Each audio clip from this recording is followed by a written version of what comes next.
बताएं जैन साहब, आज के लिए कोई पुराना वाला स्टॉक भी चलेगा? हाँ, आज आज चलेगा। वो मैंने बोला ना, कल सांस फूल गई थी मेरी देते देते।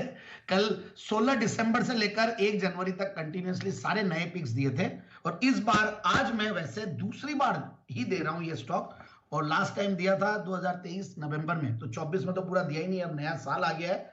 और 2025 में दे रहा हूं। और बढ़िया स्टॉक है IMFA, Indian metals and ferro alloys limited. Ferro alloys की मतलब एक बहुत ही बड़ी company, in fact largest fully integrated ferrochrome manufacturer है इंडिया की। और बहुत ही बेहतरीन काम कर रही है, जो कि स्टेनलेस स्टील में यूज किया जाता है फेरोक्रोम को। और इसके बहुत बड़े बड़े टाइप्स भी हैं। और 1961 से कंपनी कार्यरत है उड़ीसा, जिसको आप उड़ीसा बोलते हैं, जो कि नेचुरल रिसोर्सेज के लिए बहुत जबरदस्त फेमस है और बहुत नेचुरल रिसोर्सेज से मतलब गिफ्टेड है। तो इनके रिलेशनशिप भी बहुत बड़ी बड़ी कंपनियों से है। साउथ कोरिया के पॉस्को के साथ है, मरुबेनी और निशिन स्टील है जो जापान की है। इंडिया में भी जिंदन स्टील है, जिसको हमारे पैनल में भी कई लोगों ने रेकमेंड किया हुआ है। तो फेरोलॉयज, माइनिंग, पावर, ये सारे इनके सेगमेंट्स हैं जहां से इनके पास रेवेन्यूज आती है।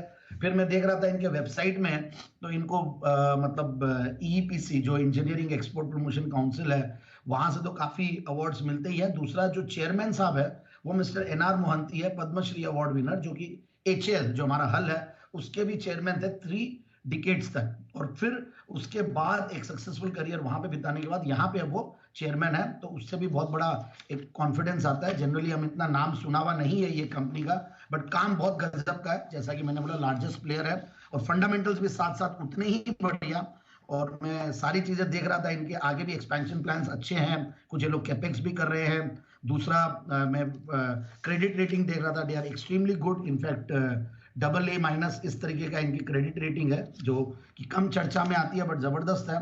और अब फंडामेंटल्स में देखें तो 13 की पी मल्टीपल पे बढ़िया लगता है स्टॉक, बहुत सस्ता लगता है। 24 का रिटर्न ऑन कैपिटल में, जस्ट बिकॉज मेटल्स का टैग लग जाता है तो थोड़ा सा स्टॉक सस्ता हो जाता है। बट अच्छी खासी डिविडेंड यील्ड है, 1.79% की डिविडेंड यील्ड, 18-19% की रिटर्न ऑन इक्विटी। पिछले 3 साल में प्रॉफिट की क्या अगर 32% की रही है। डेट इक्विटी के फ्रंट में भी काफी कम है, मतलब बहुत ही छोटा 0.13 का डेट इक्विटी रेशियो। और उस पर भी अगर इतना सस्ता वैल्यूएशन पे स्टॉक मिलता है। और plus quarterly results were fantastic, जो सितंबर 2024 का था 89 करोड़ 2023 में था, उसके सामने 125 करोड़ का पैट, जो कि पिछले कई सालों में इस लेवल का पैट आया। पहले जरूर से मार्च 2022 तक इनके पास बहुत बड़े प्रॉफिट्स होते थे। सो ओवरऑल टीटीएम बेसिस पे भी बहुत ही बड़े प्रॉफिट्स पे कंपनी बैठी हुई है। 400 करोड़ रुपया साल का कमाती है और मार्केट कैप है करीब 4500 करोड़, और माइनिंग वाली कंपनी है। तो मुझे बहुत बढ़िया लगता है। और ओवरऑल प्रोमोटर्स की भी अच्छी खासी शेयर होल्डिंग है, एफआईएस डीआईएस भी ठीक ठाक होल्ड करते हैं। मेरे हिसाब से स्टॉक को बिल्कुल इन लेवल्स पे एक्सप्लोर करना चाहिए। और कुछ रिनाउंड इन्वेस्टर्स भी इस स्टॉक में इन्वेस्टेड है, तो जहां पे भी ये थोड़ा डिप्स पे भी आए तो और खरीदे। पिछले 2-4 दिनों में भी शायद मूव दिया है स्टॉक ने, क्योंकि स्मॉल कैप मिड कैप 2 दिन से बहुत बढ़िया चल रहे हैं।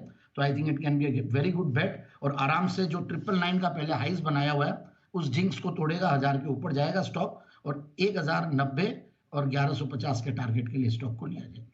1090 और 1150, ये दो लक्ष्य लेकर चले आप इस यहाँ पर खरीदारी करने की।